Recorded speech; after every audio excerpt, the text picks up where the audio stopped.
外門嘅係攤、掌、膀。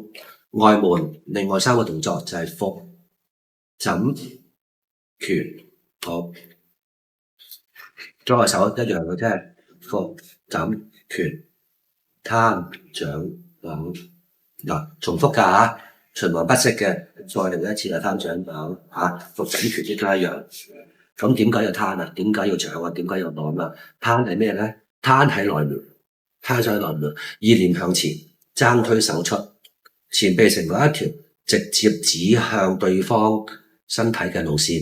呢一條路線就係一條攻擊嘅路線。意念向前就係代表個攻擊嘅行為、攻擊嘅觀念、攻擊嘅意圖。只不過我哋唔需要有明確嘅行為，因為我向攻擊打中對方，又如何咧？冇意思㗎喎。打到人哋痛咁樣，打腫都冇用啦。練外門嘅係攤。